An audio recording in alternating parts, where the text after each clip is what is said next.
guys, how's it going? It's Calvin Stewart, broker owner of Stewart Real Estate. I hope you are having an awesome day. So I wanted to make another quick video for you guys with a topic that I think is very important. So first of all, of course, if you want to reach out to me, if you have any questions, any concerns, you want to chat, 240-472-7453. If you actually like this content helps you, please like this video, subscribe to this channel. You'll be able to see more content as it's posted. So let's get right into today's video. How do you spend your time? There's a couple different statements I'm going to make before we actually dive right into the concept and to the heart of this video. But number one, people make time for what is important to them. Number two, what you choose to do with your time is important. And number three, the choices you make today shape your tomorrow.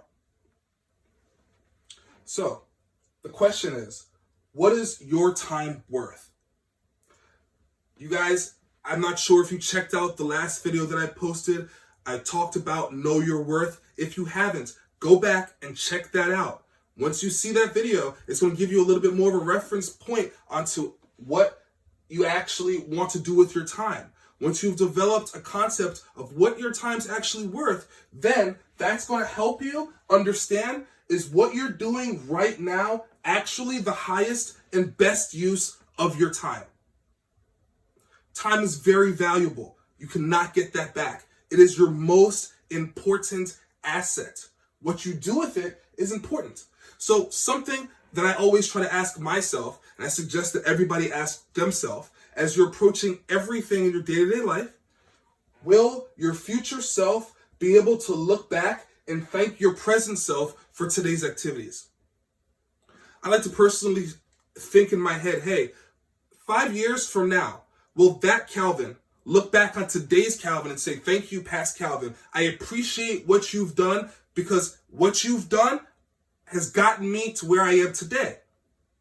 I try to approach life completely like that. Every choice that I make, every decision that I do, because I know my time is valuable, it's not replaceable, and what I do with my time actually matters.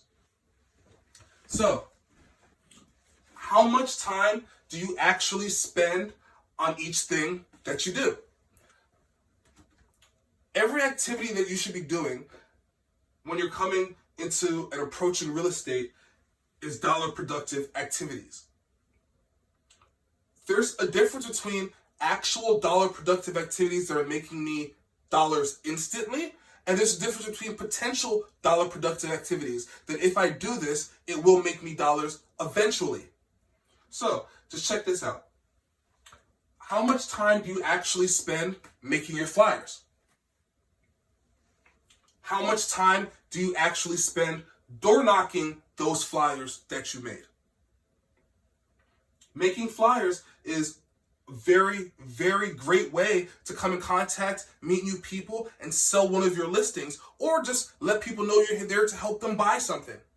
But if you spend all your time making a flyer and you never actually show up and door knock the flyer, nobody will ever know that you're there to help them, or nobody will know what that flyer contains. Choosing a farm is important. When you're approaching different areas and you want to see where you can best grow, help, and develop and provide your services, choosing the important area is very important. But actually going out there and providing your services and farming that area is more important. If you sit in the computer and you pick areas all day long, that's fine. But 6 months of that, nobody knows that you're choosing their area. You actually have to get off your chair, go into the farm area, and farm that area, and then that is the most productive use of your time in that situation. Now let's go into practicing. You can practice your listing presentation. You can become really, really, really good at your listing presentation, which I highly suggest that you do. Because when you come in front of a person who wants to sell their house, you want to be able to tell them how you can best help them. But if you only practice your listing presentation and you don't spend any time going on listing appointments, you're never going to be able to actually help a person sell a home. Showing houses is very important. People need to see homes. You need to go inside and have them experience how a house feels. But if you spend all of your time showing houses and you don't actually write offers, that's a lot of wasted time. That's why before you go show houses, there's a lot of stuff that you do in the background to make sure that they can actually write that offer. Like step one, help them get pre-approved for the home buying process. If you're not pre-approved and you're going in there and you're just checking houses out and you actually find a house that the client wants to purchase and they can't afford it, you've wasted and you spent a lot of time doing unnecessary activity. So, of course, there's a lot of activities that you have to do in this real estate industry that is dollar productive, but it's dollar productive in the longer scheme of things. So, learning contracts. There are many, many, many different contracts, many different clauses in actual real estate purchase. Every purchase is different. Every transaction is different, whether it's a bank-owned house, whether it's a short sale, whether it's a standard sale. It's all going to be different.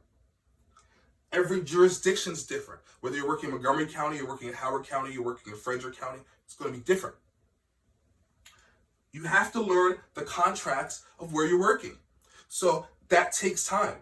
How much time are you actually spending learning those contracts and understanding how you can actually help your client through that transaction? Learning your scripts. You have to know how to actually interact and speak with people. You have to know what to say when they have a question, how to best answer their question to help them. How much time are you actually spending learning and understanding your scripts? Training classes. I highly suggest that you do a lot of training. Train yourself, whether it be going on YouTube and finding videos and listening and implementing the ideas that the people in those videos have to say, whether you pay money and you go to your local real estate board or association and you actually take those classes, whether you do it paid or for free, you take different designations, you can get credentials added to your license based off of the programs that you've went through and learned. I highly suggest taking training classes. That's going to take time as well. But the time that you spend in those classes help you implement the contracts that you've learned and the scripts that you've learned. In addition, how much time are you actually spending on learning your market? Do you know what the average house sells for in this area? Do you know how long it takes to actually sell that house? Do you know why one home took longer to sell in that area versus why another home took to sell in that area? Have you actually looked in the MLS and, looked and understood the absorption rate and seen, is this a seller's market? Is this a buyer's market? There's a lot of different things that you have to do, but a lot of the things that you do are dollar productive instantaneously versus dollar productive long term versus will gain you more dollars exponentially the more that you do them. So definitely guard your time, focus on what's important, and be able to prioritize what you do in your day-to-day life and in every second of every day. Once again, Calvin Stewart with Broker Owner Stewart Real Estate. If you have any questions, reach out to me, 240-472-7453. And please, please, please understand how much is your time worth.